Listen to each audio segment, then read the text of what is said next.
The 49ers are in such a delicate situation with Brock Purdy, but the artificial surface games, at least the largest cluster of them, are now in the rearview mirror.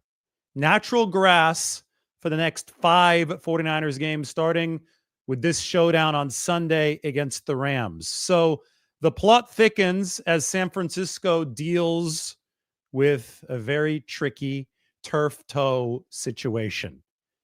This is the article up on the San Francisco Standard. I'm going to break this down in a way that nobody has broken this down before. And we're going to start with a John Lynch quote from this morning on KMBR that I thought was very interesting. A question to John Lynch regarding whether or not Brock Purdy might return first as quarterback 2 and ease back in that way. John Lynch said that it actually is possible. Listen to John talk about Brock Purdy and a potential second escalation. I'll discuss the first one after this quote. If he's healthy, I think that's everything's predicated on the health. And if we felt like that was a next step in allowing him to get healthy, Kyle's been very clear, as we all, this is Brock's team when he's healthy. But maybe, at some point that could be the next step towards getting back to that number one spot. So I think everything's available to us, and we'll do what's in the best interest of Brock and in the best interest of our team. One more time. I want you to listen to that back one more time.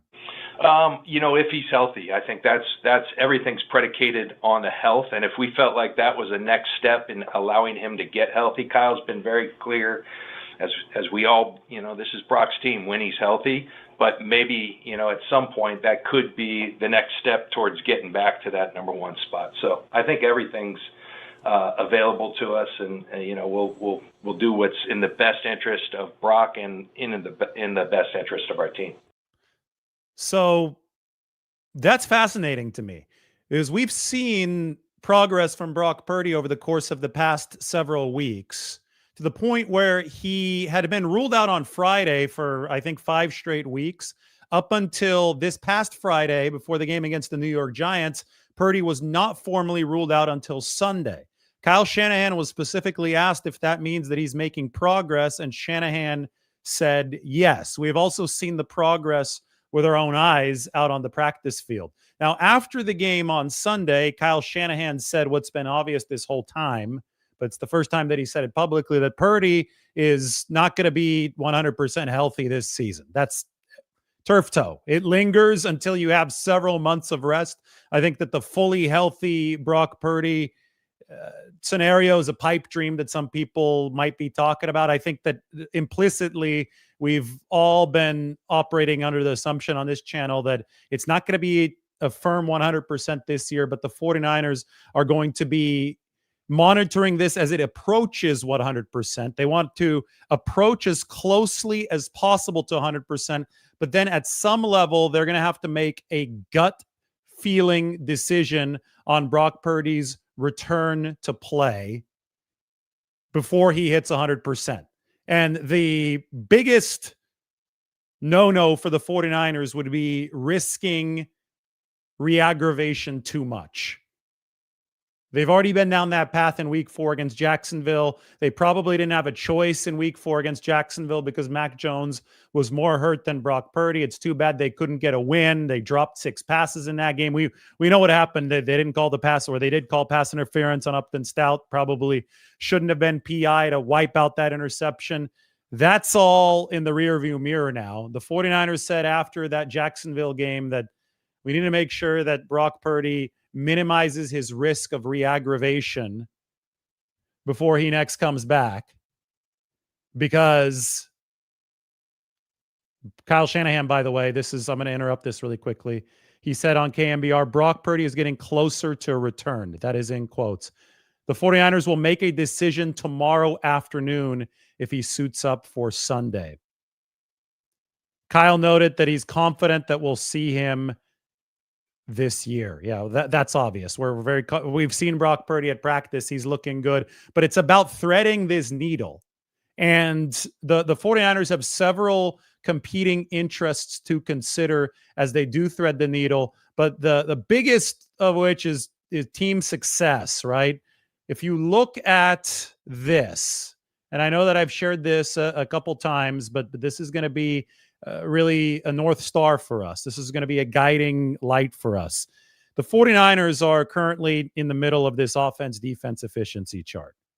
They've got to move further to the right for sure. The arrows represent the possibilities of their defense because where they are in the y-axis, how far up or how far down they are, that is determined by defensive efficiency. They started the season way up here. They were a top 5 defense with Nick Bosa and Fred Warner both healthy over the first 2 weeks.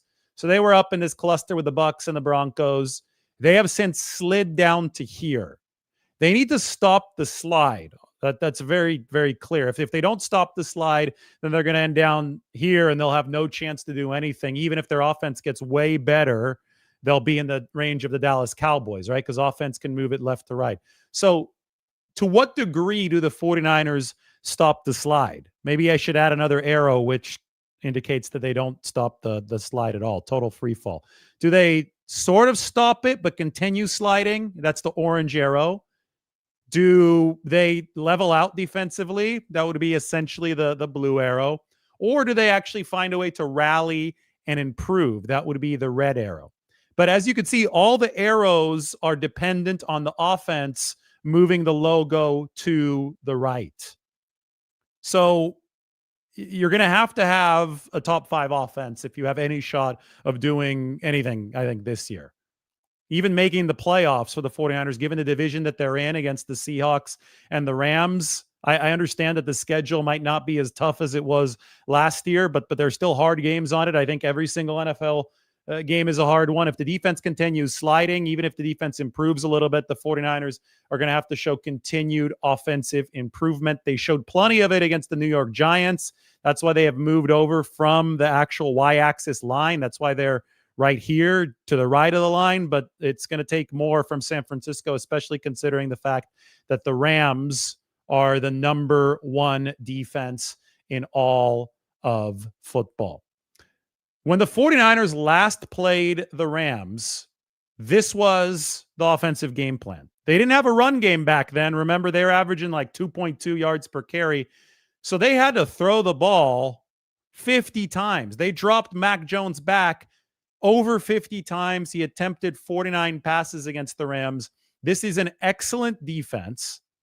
And when you, A, need to replicate a run game, but through the air, and B, are facing such a ferocious pass rush that nothing downfield is going to truly have time to develop, you end up pulling out the Jimmy G game plan against the Rams. So this was Jones against LA in week 5. Average depth of target was only about 5 yards. You can see that the line of scrimmage is the blue line. You could see all these green dots. So many of them are closer to the line of scrimmage than on the other side of the 5-yard line past the line of scrimmage. Jones threw a ton of short passes. That helped essentially simulate a run game for the 49ers, but it also helped the 49ers diffuse the Rams' pass rush. The average time from snap to release in week 5 for Mac Jones was 2.5 seconds. That is one of the fastest times all year. Back when Jimmy Garoppolo's got an insanely fast release, back when Garoppolo played the Rams back in 2021, that was a world champion, eventual world champion Rams team. They beat the Rams week 11, Monday Night Football. Jimmy was releasing in 2.3 seconds, snap to release. Jones was something like 2.46, so I rounded up to 2.5. But that game plan versus the Rams might not be something that the 49ers can replicate the second time around, because I think the Rams are going to be ready for this. They're going to be ready for a bunch of short throws. I don't think that they were prepared. I think that Kyle Shanahan way out-coached Sean McVay and the entire Rams defensive staff on that Thursday night game in week 5. The 49ers might need to counter in this game, and which is why we said that this could be the window that Brock Purdy is needed for. But if the 49ers are still easing Purdy back into this with what they deem to be appropriate slow playing, because Brock turf toe, they don't want to aggravate this, and he's not fully available for the 49ers to go, on Sunday, if they deem that the risk is too great and they don't want that aggravation to happen, then Mac might have to start. But as you heard John Lynch say on KMBR, it is possible that Brock Purdy at some point in this return process actually does come back active as QB2 or maybe even emergency QB3 for one of these games. But things truly get interesting if he comes back active as QB2 with more mobility than Mac Jones, with more explosive playability than Mac Jones against the Rams defense that is not vulnerable to explosive plays, but was vulnerable in week 5 to the underneath game. And I think that's where Mac Jones excels. Reading, firing underneath. Sees over the line of scrimmage, quick release. Mac Jones, Jimmy Garoppolo, a lot in common between those two quarterbacks. So, I mean, if this is the week that we see Purdy return to the active lineup, as it seemed possible for a while, right now it still seems likely that Mac Jones will start, but is there a chance that we also see a little bit of Purdy in this game? That's the interesting question that I have in my mind entering Sunday. I think the 49ers are approaching this crossroads, and it's a blessing for them that Brock is getting closer and closer to being able to return. It's a blessing for them that the next 5 games are natural grass. It's a blessing for them that Mac Jones is playing well enough to continue sustaining this team at the quarterback position along the line of victories. They're 6-3 right now.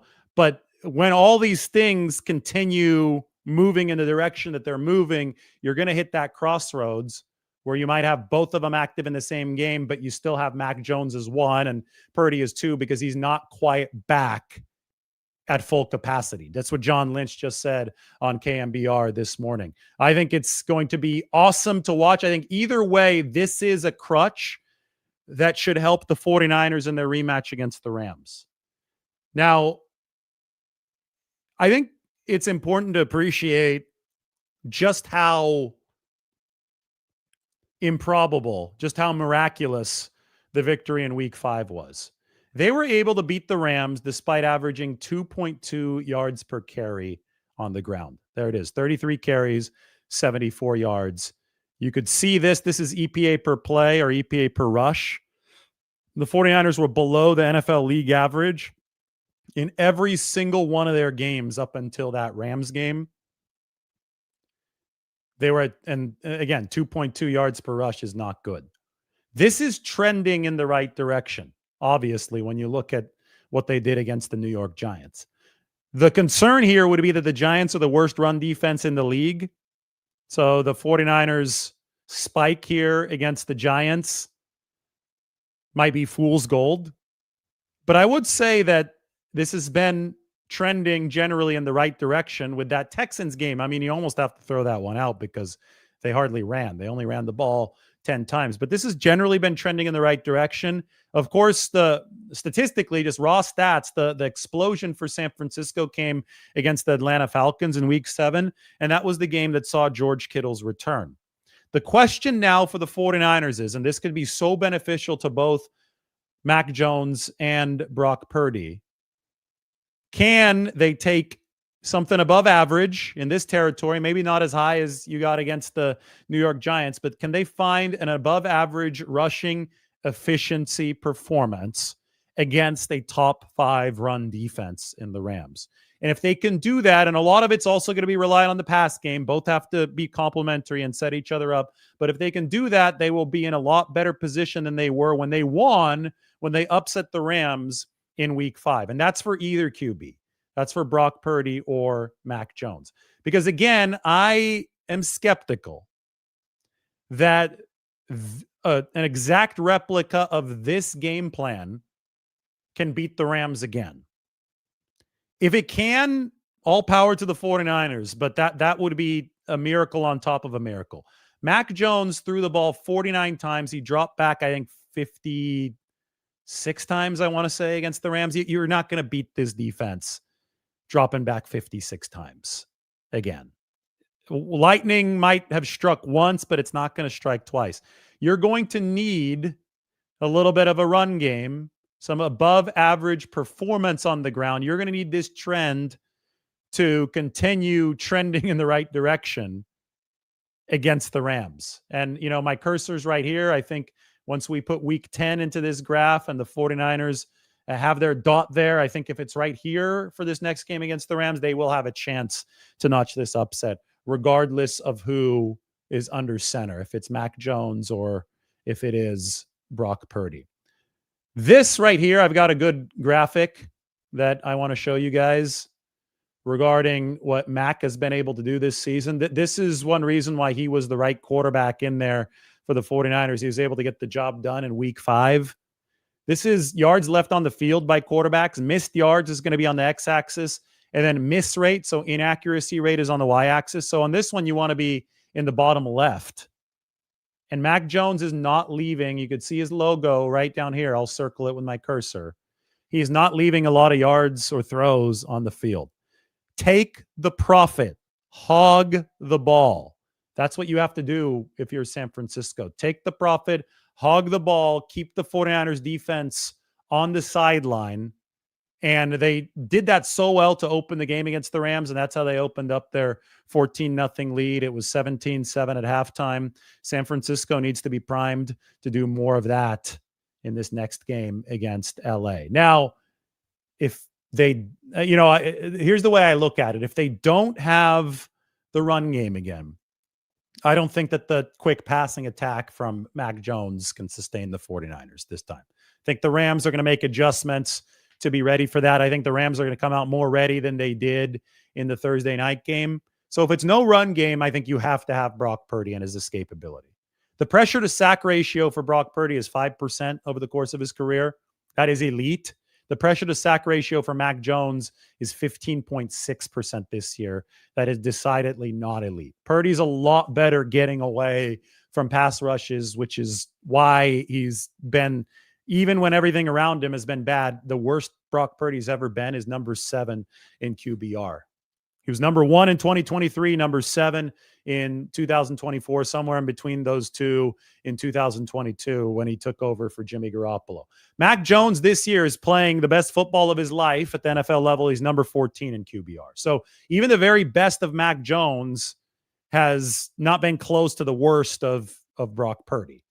That's just the reality the 49ers are dealing with. They are beyond thankful to have Mac as their QB2. It is, I think, Mac miraculous that the 49ers are 5-2 over his 7 games. Mac is not the only one who deserves credit for that, but he deserves a lot of that credit, and he deserved a ton of credit when they beat the Rams in week 5. But at some point, the 49ers are going to have to raise the profile of their offense significantly against better competition. They did it against the New York Giants with the 34 points last week. It was the first 34-point outing of the season. Now it's time to do it. Look where the Rams are defensively. They're at the very top. They're above even the Texans. The Rams have a very good offense and an elite defense. Now the 49ers are going to try to move their offense to the right against the very top defense in the game. And the one wild card that they might have outside of that quarterback position is the fact that they're running the ball better now, is the running trend that I have up on the screen right here. That might be the one big change over week 5 that the 49ers have. But if the Rams, who are number 5 against the run, better than even the Texans, are able to snuff that out, it's going to be all on the quarterback position to find that winning edge that pushes the 49ers a little bit further forward. So fascinating stuff up on the San Francisco Standard. The article is there. We've got so many good quotes, including the one that I played to you from John Lynch. Look at that. There's a good picture of Mac Jones. I talked about the pressure to sack ratio that both of these quarterbacks give the 49ers. Here is the line where I talk about the 49ers potentially having both Brock Purdy and Mac Jones out there. I'm going to highlight all of this here. Maybe I should even take a screenshot and put this up for you. The link to this is in the description, so check that out. But have a read of this. Anytime you're dealing with turf toe, it's something that probably won't fully go away all year. Kyle Shanahan said. Regardless of when Purdy comes back, he'll have to deal with it a little bit. It's just assessing when the best time to come back and have to deal with it the least. It's a little bit of a tricky decision. In that spirit, the 49ers might even activate Purdy incrementally. Last week, he wasn't formally ruled out until Sunday, which was a sign of progress. On Thursday, this morning, John Lynch confirmed that a game day activation to the number 2 or emergency third quarterback spot is a next possible step to ease Purdy back into the fold. Here's what Lynch said. Everything is predicated on health. So that would be possible if we felt like that was a next step in allowing him to get healthy. This is Brock's team when he's healthy. But maybe at some point, the number 2 or the number 3 spot could be the next step to getting him back to the number 1 spot. And then the next logical train of thought is, well, if he's active, but he's not starting, does he play at some point during the game? Do the 49ers baby him in, like slow play him into the game? I know that the Rams are the top defense in football, but as I've said before, Purdy is a good cold turkey quarterback. Brock Purdy in 2022 came in cold turkey against the Dolphins. In 2023, he had elbow surgery, showed up and delivered after no preseason games against the Pittsburgh Steelers in week 1. So the 49ers are about to have an interesting scenario on their hands once it is deemed that Brock Purdy can at least be dressed on game day. They did not want to take that risk against the Texans or the New York Giants on artificial turf. But now they've got 5 straight natural grass games. The next natural grass game for San Francisco is not coming until December 22nd at Indianapolis. The Colts have actually been really, really good this season. We got a little bit of an injury report today from practice for the 49ers. No practice for Ricky Pearsall. And I think that might tie into all this as well. We'll talk about that in a second. No practice for Alfred Collins, a hip issue for Alfred Collins. Remember, he was a hero against the Rams the last time the 49ers played them, punched that ball out from Kyron Williams. Obviously, no practice for Michael Williams and no practice for D. Winters. Knee injury for D. Winters. Limited participation today for Brock Purdy, who has a toe injury. Keon White, a groin issue popped up for Keon White, so limited participation today. Kalia Davis, ankle injury. Jake Brendel with a hamstring. Bryce Huff with a hamstring, and Tatum Bethune with a thigh injury. So the one that everybody is talking about is Ricky Pearsall. Here's the one stat that blows my mind against the Rams. About the Rams. They have not allowed a single first down conversion on 3rd and 12 or more.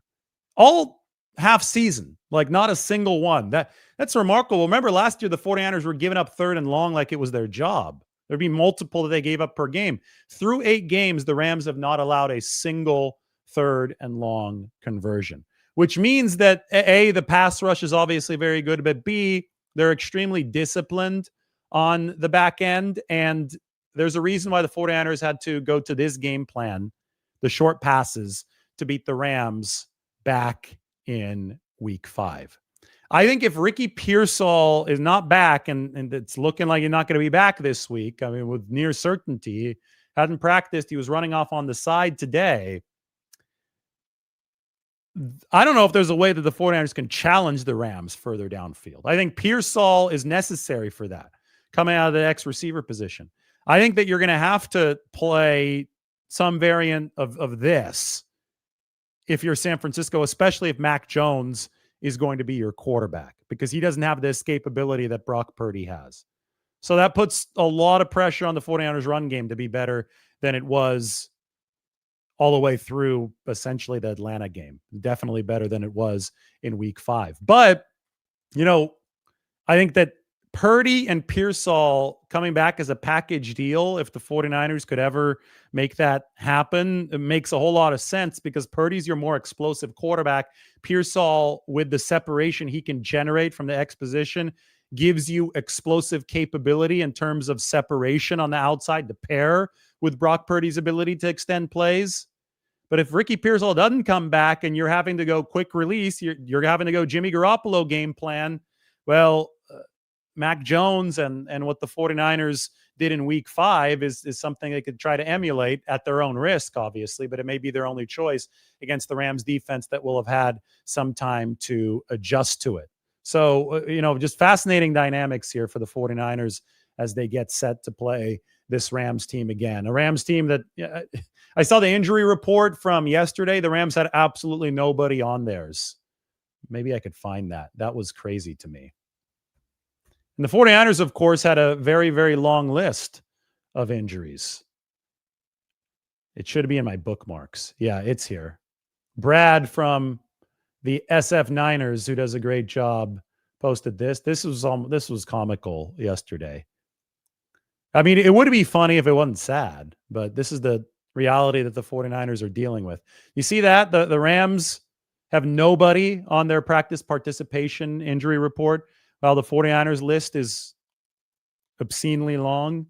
The Rams have been the healthiest team in football this year, and the 49ers have been the most injured in football. Somehow the Rams are 6-2. I mean, I'm not surprised about that. They've had kicking issues in both of their losses, including one to the 49ers. But the shocking one is the fact that San Francisco right now is 6-3. Just absolutely absurd overperformance from the 49ers in that regard.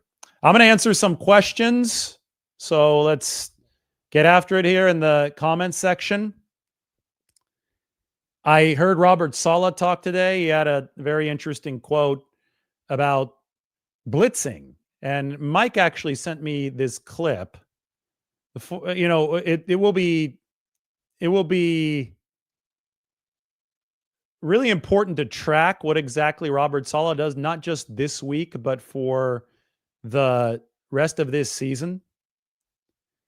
The last 2 weeks have been markedly different for Robert Saleh when we talk about what he did against the Houston Texans and what he did against the New York Giants. He blitzed a ton against the Texans and hardly blitzed at all against the Giants. I'll say that he didn't really have pass rushers against the Texans, and he had added Keon White and Cleveland Farrell for the game against the Giants, so he was able to back off a little bit. But here's Robert today at the 49ers facility talking about the week-to-week strategy that goes into blitz decisions.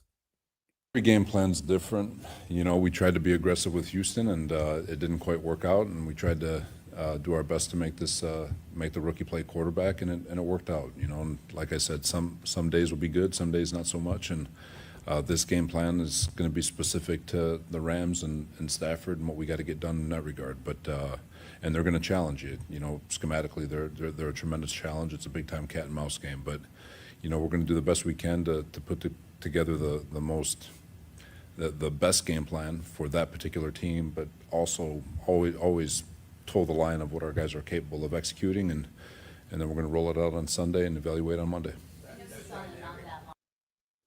Saleh said that he thought that he might have nudged it a bit too far against the Houston Texans. The problem is on the dropbacks that the 49ers didn't blitz against Houston, they generated only 3 total pressures all game. So I think that his hands were essentially tied. The 49ers absolutely had to trade for Keon White a couple days after that game against the Texans. That's how zeroed out the pass rush was. They weren't even sure if Sam Okawanu was going to be back the next week because he had gotten carted off. Thankfully for them, he was back. But they got White. They got Cleveland Farrell.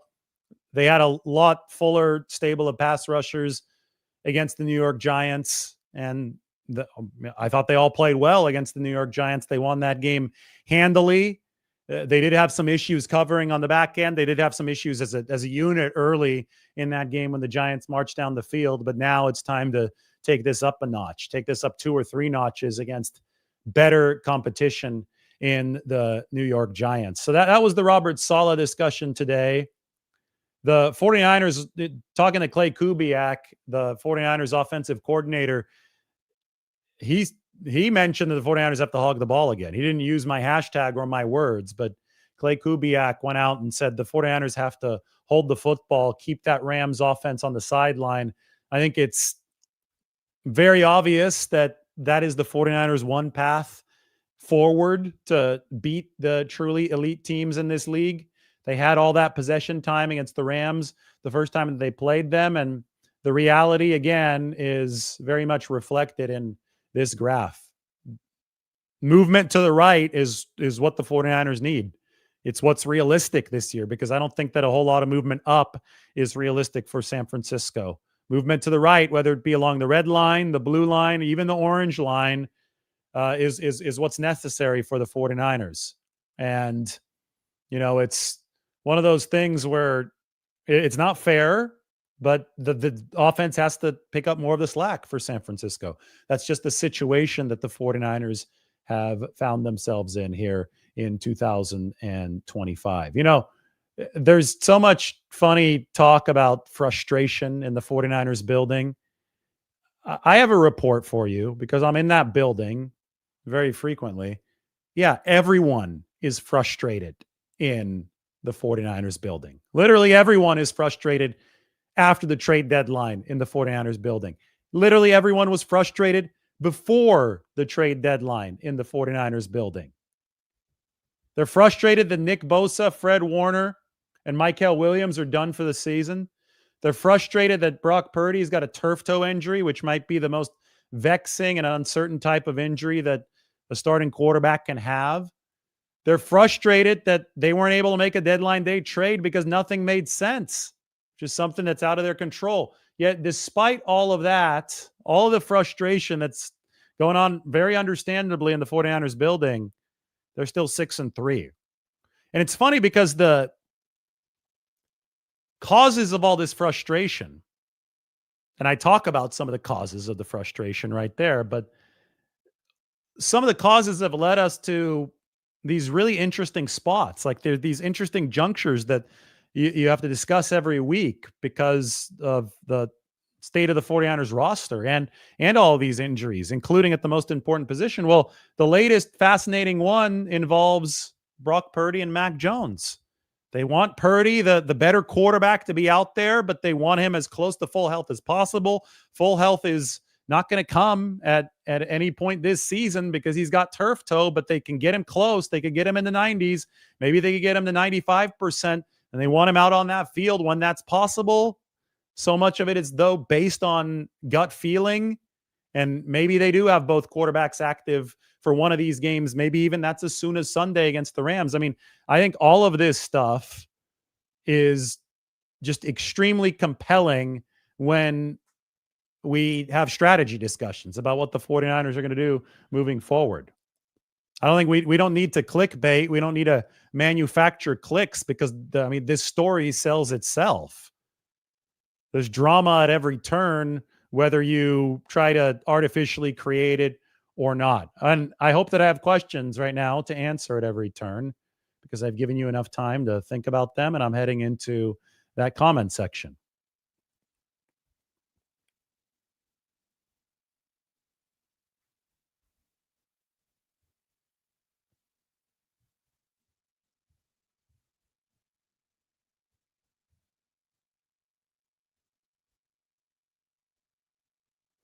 Jeff says if Purdy looks bad and loses against the Rams, there's going to be a huge controversy.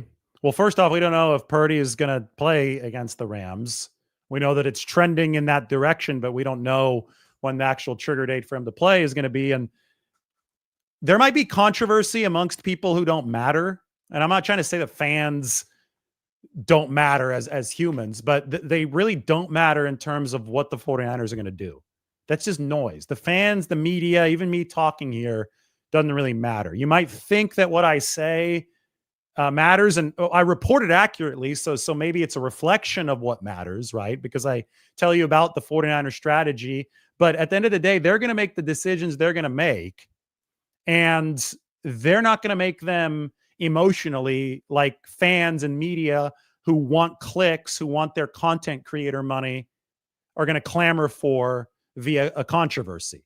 So whereas there may be a controversy on the outside, there won't really be a controversy on the inside, if that makes sense. Fans always, and some media seem to think that their bubble is the one that matters, but it doesn't. The bubble that matters is in Kyle Shanahan's office and John Lynch's office. Those are the guys that are actually going to be making decisions for the 49ers moving forward. So I would caution against assigning more importance to your opinions than actually exists.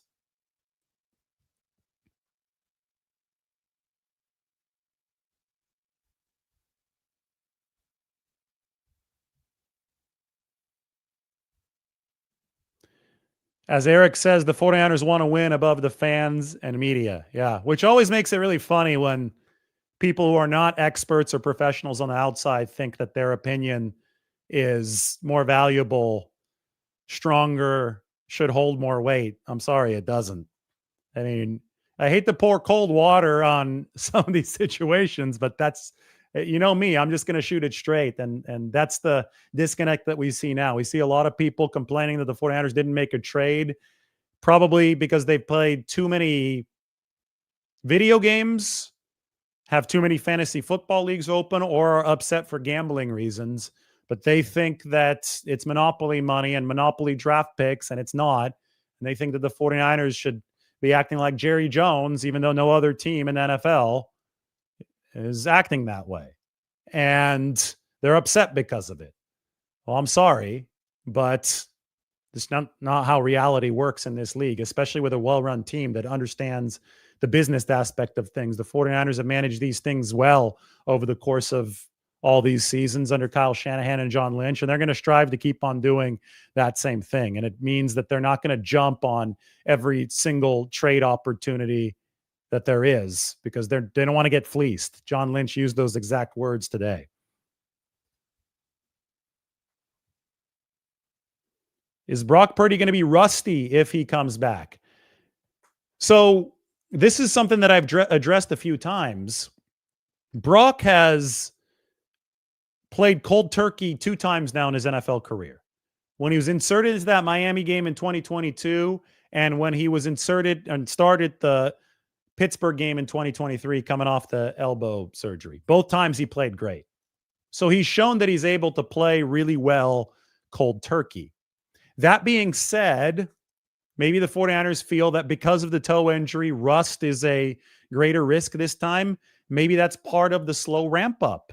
Maybe that's why they're going to say, okay, we want to make him QB2 so he's dressed, ready to go. Maybe even put him in for a drive or two, play or two. I don't know. Maybe that's how the 49ers feel that they can knock off Brock Purdy's rust. All we know is that he's making progress. We've reported that accurately time and time again. I said he wasn't going to come back against the Texans and the New York Giants. I told you guys that I didn't think the 49ers wanted to chance anything on artificial turf. All that's happened. Now the Rams come to town, and this is the window I've been talking about for a long time. It is no surprise that Brock Purdy has a very good chance, it appears, of returning in this coming window. And you know, the window's 5 games long too, right? So it's the Rams on Sunday, but you've got 4 natural grass games beyond that. I even wonder, when I look forward further into the future, do you hold him out of the artificial turf game at Indianapolis on December 22nd? Say that Purdy returns either this week or next week on natural grass in Arizona and plays well, but you're like, okay, we're managing this toe because it's not going to fully go away all season. You've got the benefit now of yo-yoing your quarterbacks, and you could say, Mac, head on out there against the Colts on December 22nd so you can avoid the artificial turf.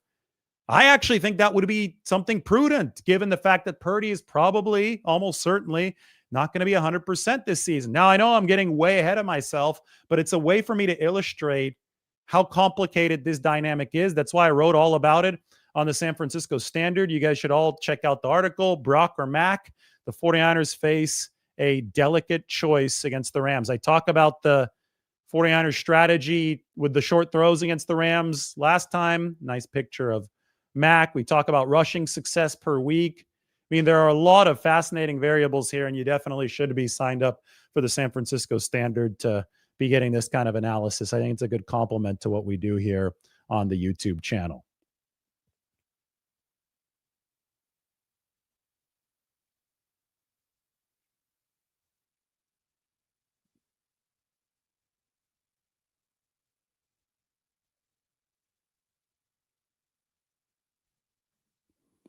I've been talking about Tatum Bethune a lot.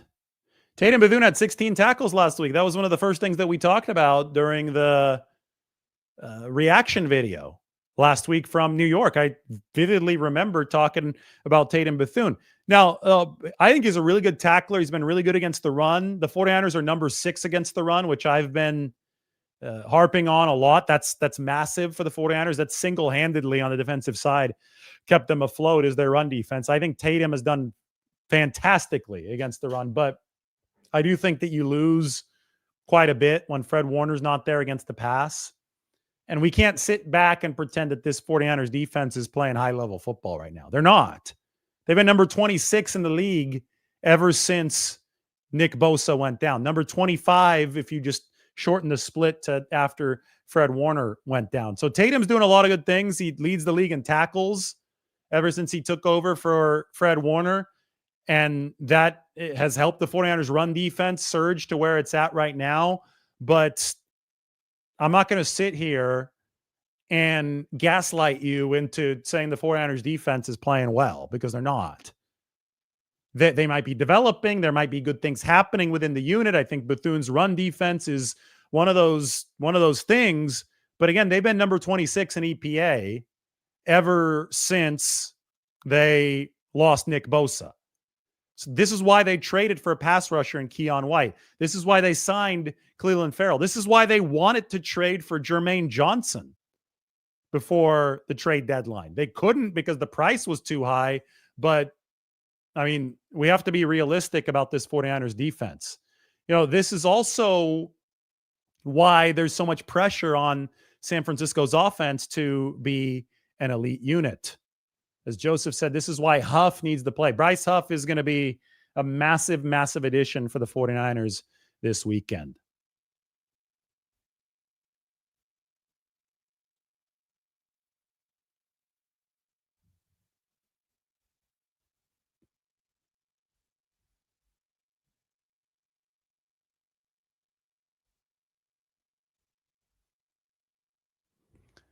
I'll answer a couple more questions, and then we got to go get ready for some Thursday night football.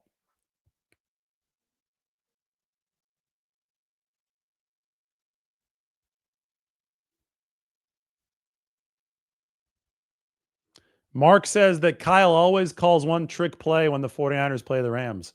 All right, I'll be ready for it. Trick play, 49ers Rams. Everybody, thanks for watching. Enjoy Thursday night football. Maybe we'll have a fun little Q&A discussion after. But that's the latest on Brock Purdy and Mac Jones. Little talk of the 49ers defense. We'll see you soon.